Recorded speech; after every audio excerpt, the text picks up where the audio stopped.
Video games have had a long-running history. First home computers, then in the arcade. In 1972, the first home console was released. It was called the Magnavox Odyssey. For years, people began to improve upon the home console, and then, in 1989, Nintendo released the Game Boy, an innovative device that brought these video games to your pocket. Even though it wasn't the very first of its kind, it was by far the most successful, and for a good reason. But wait, where did this infamous device come from? A man named Gunpei Yokoi worked for Nintendo as a toy designer until the 1973 oil crisis.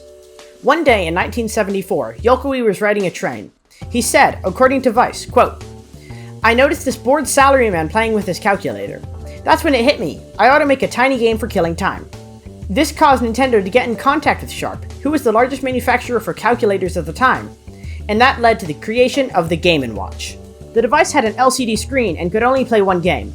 Earlier versions had just 2 buttons, and later versions had something called a D-pad, which was revolutionary as it allowed for 8-way controls. Years later, technology had caught up. It was time to release a new handheld console. According to Nintendo Life, Yokoi knew that if he tried to put the top-of-the-line electronics into this new device, it would be too expensive and not as accessible to the mass market. Instead, Yokoi made it economic and focused on the main part of it, being portable. Starting in 1987 and up to the Game Boy's release, it was demoed at trade shows and caught the attention of many. 2 years after the device's debut, it was released for $90 USD and sold by the millions. According to an article in Time magazine, Nintendo sold more than 1 million units within the first few weeks and were only able to meet half the demand for the device. And until 2002, Nintendo released more and better Game Boys.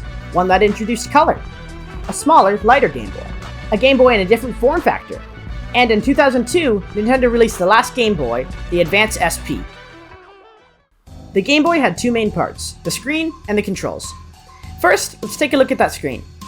This was both the device's strongest and weakest point. It was a 144p, 2-bit LCD display. There were better displays at the time, so it was not top of the line. It didn't even have a backlight. You had to buy an attachment to have a light.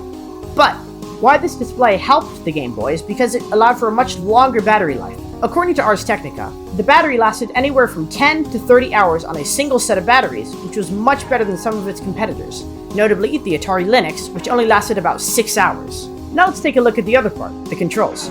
They were composed of 2 buttons, A and B, a start button, a select button, and a D-pad. Very similar to the likes of the NES, which was released only 2 years prior. To this day, the D-pad continues to be a large influence on game controllers. The console is meant to be held like this, with your 2 thumbs to press the buttons and the D-pad. The Game Boy was an infamous device that took the world by storm. But how much influence did it have, and does it still have today on other devices? The answer? A lot. After the discontinuation of all Game Boys in 2003, Nintendo released another line of devices starting in 2004, which was the Nintendo DS. The DS was most similar to the Game Boy Advance. The Advance was basically a horizontal Game Boy, and the DS was that times 2!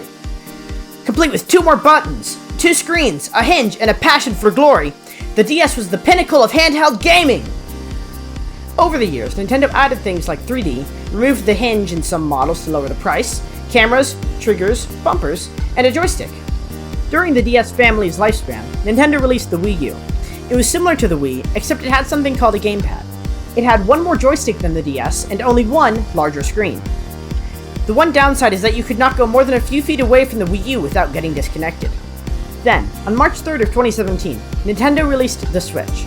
Both a handheld and a home console, it was a unique device.